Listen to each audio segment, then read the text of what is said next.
42 degree की इस चिलचिलाती धूप में भी धनबाद के सबसे बड़े सरकारी अस्पताल SNMMCH के ICU वार्ड में न कोई एसी चल रहा है और न ही ऑक्सीजन की सुविधा है। ताज़ा मामला बलियापुर का है, जहां एक मजदूर जो कि पंडाल बनाने का काम करते थे, वो 2 दिन पहले जहर खा लिए थे। जहर खाने के बाद उन्हें आनंद फानन SNMMCH में भर्ती कराया गया, जिसके बाद परिजनों का यह आरोप है कि ऑक्सीजन की किल्लत के वजह से, ऑक्सीजन नहीं मिलने की वजह से उस मजदूर ने दम तोड़ दिया। वो मजदूर उस परिवार का इकलौता ऐसा लड़का था जो पूरे परिवार का भरण पोषण कर रहा था, जिसके बाद भाजपा नेत्री तारा देवी इस वक्त SNMMCH पहुंची और अधीक्षक से बात भी की और साथ ही साथ परिजनों से भी बात की और शव को देखने का काम किया। उसके साथ ही क्या कुछ उन्होंने कहा वो भी हम आपको सुनाते हैं। ये एक बहुत ही दुखद घटना है जो हमारे बलियापुर क्षेत्र अंतर्गत पहाड़पुर की। वो परसों देर रात उनको यहाँ पर एडमिट किया गया था और कल रात उन्होंने दम तोड़ दिया, जो कि उनके सभी परिजन आए हुए थे। तो मैं भी सूचना पाकर यहाँ पर आज सुबह 10:30 बजे के करीब यहाँ पर पहुँची।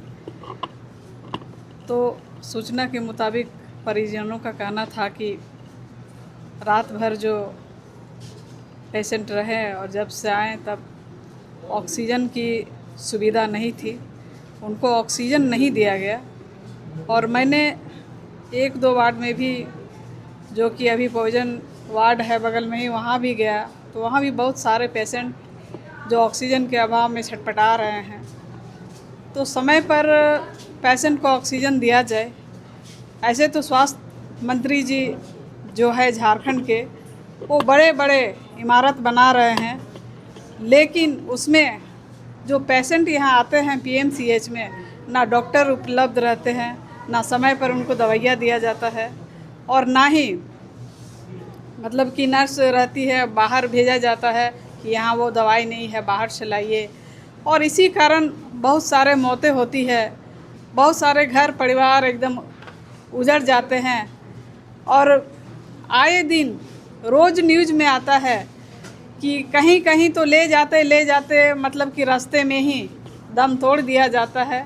तो स्वास्थ्य विभाग का तो ये स्थिति है, खास करके यहाँ धनबाद PMCH का। तो मैं सरकार से मांग करती हूँ, स्वास्थ्य मंत्री से भी मैं आग्रह करती हूँ कि यहाँ जो इतने बड़े बड़े इमारत बना रहे हैं, 100 से 150 सीट बेड बढ़ा दिए हैं, लेकिन उसके मुताबिक डॉक्टर भी उपलब्ध कराएं और सारे वर्कर भी जितने भी हैं उनको मतलब 24 घंटे उपलब्ध रहना चाहिए। तभी हमारे यहाँ जो पेशेंट आते हैं, बहुत सारे गरीब परिवार से आते हैं, बहुत लोगों ने तो रास्ते में ही दम तोड़ दिया जाता, हॉस्पिटल तक पहुँचता ही नहीं है। लेकिन यहाँ आने के बाद भी डॉक्टर भी नहीं मिलते हैं, नर्स भी नहीं मिलते हैं, दवाई भी उपलब्ध नहीं होती है। तो मैं सरकार से मांग करती हूँ कि इस तरह से मतलब पेशेंट के साथ खिलवाड़ ना करे और जहाँ डॉक्टर की ज़रूरत है वहाँ डॉक्टर जल्द से जल्द बहाल करे और पेशेंट को हर सुविधा मिलना चाहिए। अच्छा, ICU में AC भी नहीं चल रहा है, इतना भीषण गर्मी में मरीज कैसे रहेगा? ICU में नहीं, कहीं भी नहीं है गर्मी का स्थिति जो है।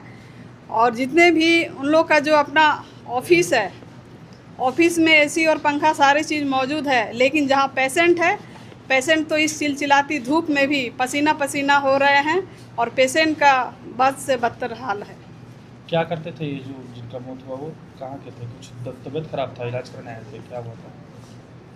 ये हमको लग रहा है कि परसों एडमिट किए थे। मुझे तो कल रात को सूचना मिली कि ऐसे ऐसे हो गया है, तो यहाँ आए तो परिजनों से बातचीत के दौरान पता चला कि शायद कुछ लिए हुए थे, तो उसमें यहाँ एडमिट करवाया गया। तो बोले कि ऑक्सीजन की ज़रूरत थी, तो ऑक्सीजन इनको नहीं लगाया गया, जिनके कारण मौत हुई। अधीक्षक से क्या बात हुई? अधीक्षक से बात हो पाई थी? सुपरिटेंडेंट को मैंने फ़ोन लगाया कि यहाँ इस वार्ड में तो ऑक्सीजन है नहीं और पेशेंट बहुत सारे हैं, तो ऑक्सीजन उपलब्ध यहाँ पे किया जाए ताकि पेशेंट अपना स्वास्थ्य लाभ अच्छी तरह से ले सके। तो उन्होंने कहा कि जिनकी ज़रूरत होती है तो सिलेंडर के माध्यम से दिया जाता है, जो कि इतने बड़े बड़े मतलब इमारत बने हुए, तो उसके मुताबिक सुविधा भी तो होना चाहिए। और नहीं है तो सरकार से मांग करे, जिस चीज़ का कमी है उस कमी को पूरा किया जाए, ताकि कम से कम आए दिन जो मौत हो रही है उसमें मौत तो नहीं होगी, स्वस्थ लाभ लेकर स्वस्थ होकर वो घर जाएंगे। ठीक है। वही कौन है आपका जो वहाँ डेथ हुआ? चचेरा भाई है, क्या नाम है? जयदेव कुमार मातो, कहाँ उनका है? पहाड़पुर। क्या हुआ? वही भोजन खाया हुआ था, कब का? ये परसों का, कब भर्ती किया? परसों ही भर्ती हुआ। क्या हुआ था? टूट गया ऑक्सीजन? कैसे? क्या कैसे डेथ हुई? ऑक्सीजन के कारण? हाँ, ऑक्सीजन के कारण।